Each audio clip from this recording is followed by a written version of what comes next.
collective effort of every single Queenslander doing the right thing. So I want to thank Queenslanders for their extraordinary work that they've been doing, especially in keeping those numbers right down. So 0, well done everybody. We have only 9 active cases, and the number of tests conducted in the last 24 hours has been 3,299. So this is absolutely great news, and especially on a beautiful Sunday down here at Burleigh Heads. Well, I also have some good news today, and being down here at Burleigh Heads, I'm very pleased to announce that we have a brand new Labor candidate for Burleigh Heads. Known to many people on the Gold Coast, a legend of the Gold Coast, a surf legend to that extent. It is none other than Wayne Rabbit Bartholomew. So we can affectionately call him Rabbit, as he's known down here on the Gold Coast. Of course, down here at Burleigh Heads, we've delivered the extension of the light rail. We want to build it from Broadbeach down to Burleigh. And just the other week, Mark Bailey and I and Megan Scanlon announced that that light rail would go all the way down to Coolangatta via the airport. We are very conscious that Burleigh, the seat of Burleigh, needs better representation, and I know that Rabbit has the absolute enthusiasm to do this and to serve the community. I've known Rabbit and Andy for many, many years. They came to us back in opposition and talked to us about the World Surf Reserve that stretches from Burleigh Heads all the way down to Snapper Rocks. And it was through their hard work and initiative that that has actually happened. And I know that Wayne has delivered a lot for this area, and he can now deliver even more if he is elected as the Labor member for Burleigh. So I'll hand over to Stephen Miles, the Deputy Premier, to say a few words, and then of course over to Rabbit, and then we're happy to take a few questions. Yeah. Well, isn't it a beautiful day in Burleigh to make this fantastic announcement? The Premier and I worked with Rabbit and Andy to deliver the World Surf Reserve, and we're very proud of that as one of our great achievements, and we're very pleased to welcome Rabbit to the Premier's team. You know, the LNP have taken the Gold Coast for granted for too long. The only thing Michael Hart has done is that giant billboard calling for us to open the borders. And imagine if we'd done that. We would not have another 0 day today if we'd listened to him and Deb Frecklington and the LNP. By delivering the World Surf Reserve, Rabbit has already done more for the Gold Coast than Michael Hart does in however many years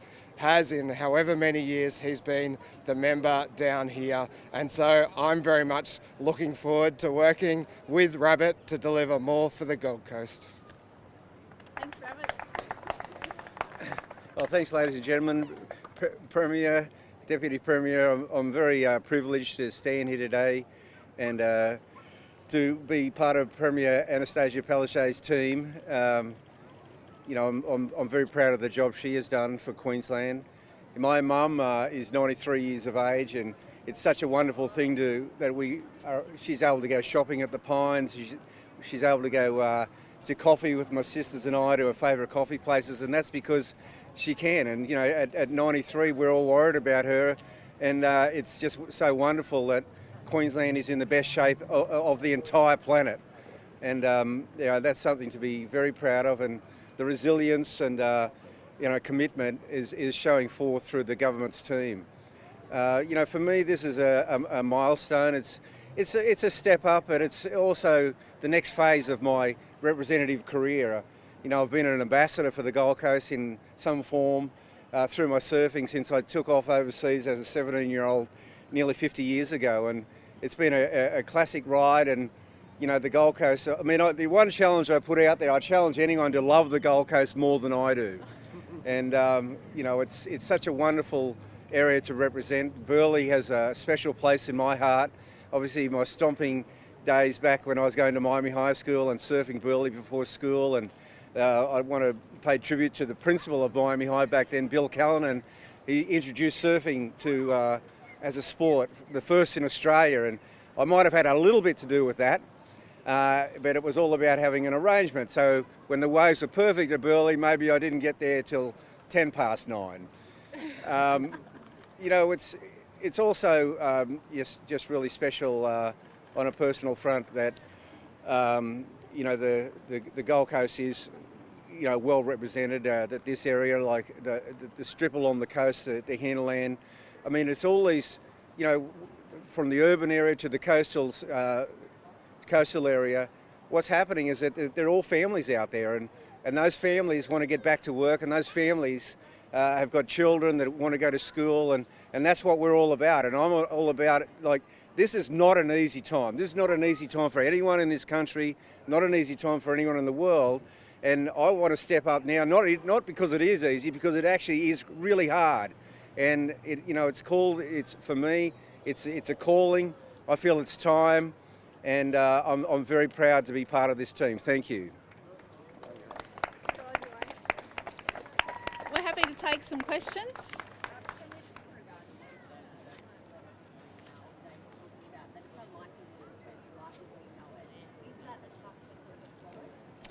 I think everyone knows that until there is a vaccine, life will not return to normal. But we are very grateful that in Queensland, because Queenslanders are doing the right thing, we are able to have life in a semi-normal fashion. I mean, families are out enjoying this long weekend.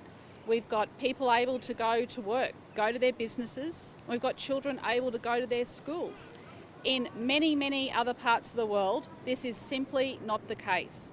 And I want to pay absolute tribute to the Deputy Premier and to the Chief Health Officer, Dr. Young, for all their hard work, but also the work of all of the agencies in government that are working together, because we are putting Queenslanders first.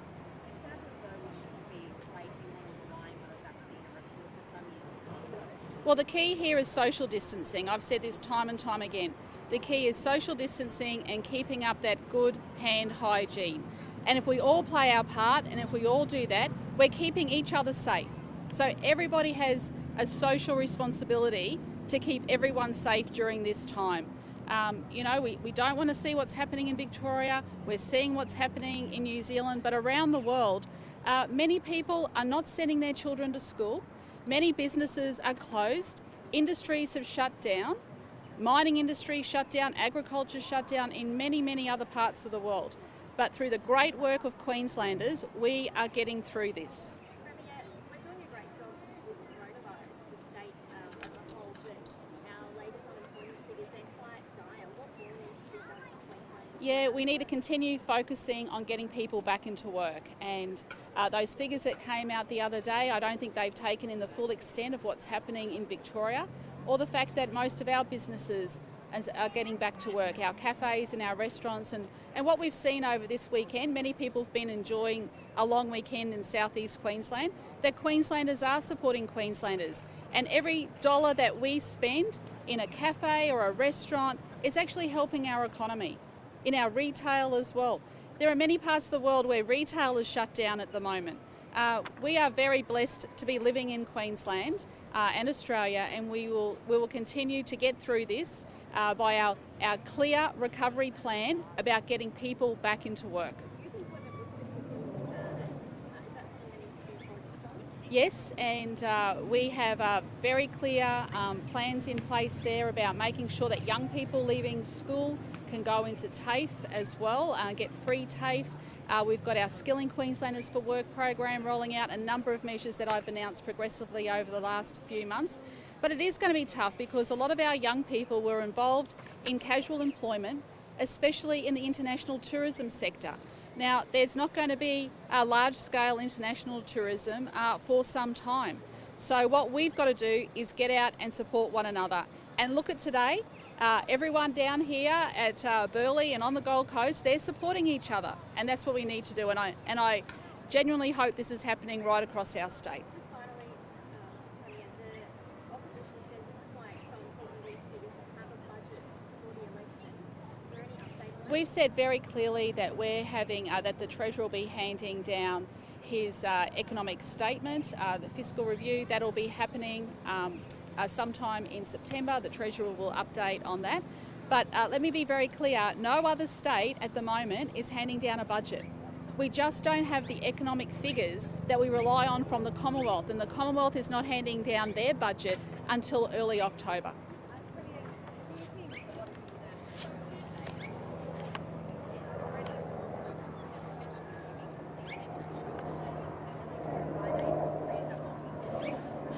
Look, the Echo Show holiday is pretty sacred when it comes to the People's Day on the Wednesday. What we've done this time is made the People's Day the People's Long Weekend, and I think everyone's taken full advantage of that.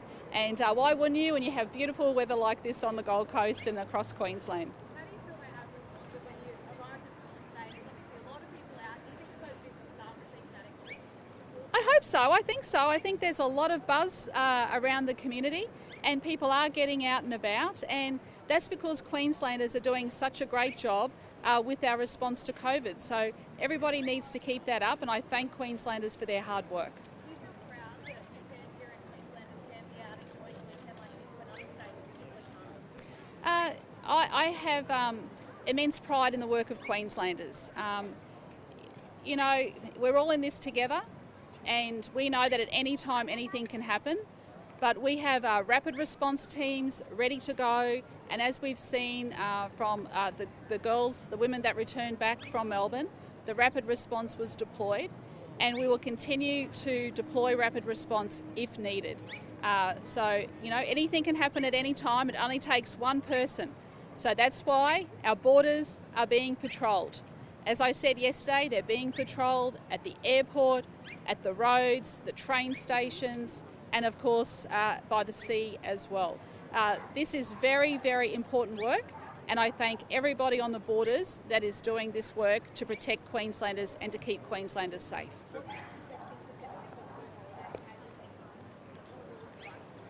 Well, I can't predict the future, but if everyone keeps up the great work, and we're at this stage still in September, then that means that there's going to be a great boost to the tourism economy. So we need to keep that work happening. But you know, Queenslanders have to come first here, and that's why I make no apologies for those very hard border closures that we have put in place.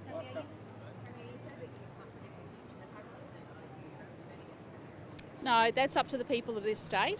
I'm focused on making sure that we have our clear health response and we have our recovery response. And that's why we're putting $6 billion into getting people back into work, and every day we are focused on that. Hey, just a couple of questions from the Courier Mail. They're Sure. asking, regarding the CCC laws that were brought up last week, did you consult the CCC on drawing up the draft bill, and did they support penalties against journalists? I answered that yesterday, that there was some discussions that happened with the Attorney General and the CCC. I'm not privy to those discussions. Okay, and last one was regarding the Bradfield scheme feasibility idea. Has she brought it up with the Prime Minister yet? Have you brought up the Bradfield scheme feasibility study? No, we're doing the scoping studies at the moment for our version, and we'll release those when we can. But what I will say is we're getting on the job and building water infrastructure across this state, and unfortunately we still don't have the 50% share from the federal government on Rookwood Weir. I'm very keen to get this built in central Queensland. Our money's on the table, early works are starting, and I think the people of central Queensland want a very clear answer as to why the federal government is not putting its 50% share on the table. The Labor last held Burleigh in 2012, and they obviously held it for 11 years prior to that. What's your message to voters who have sided with the LNP for the last decade or so? Look, my message to the Gold Coast is that I need a team that I can count on, that will continue to stand up for Queenslanders and put Queenslanders first, and down here on the Gold Coast to put the Gold Coast first. And what you've heard from Rabbit today is someone who is passionate about this area, who wants to represent this area in the state parliament, and I need him on my team. Okay, thank you. Thank you.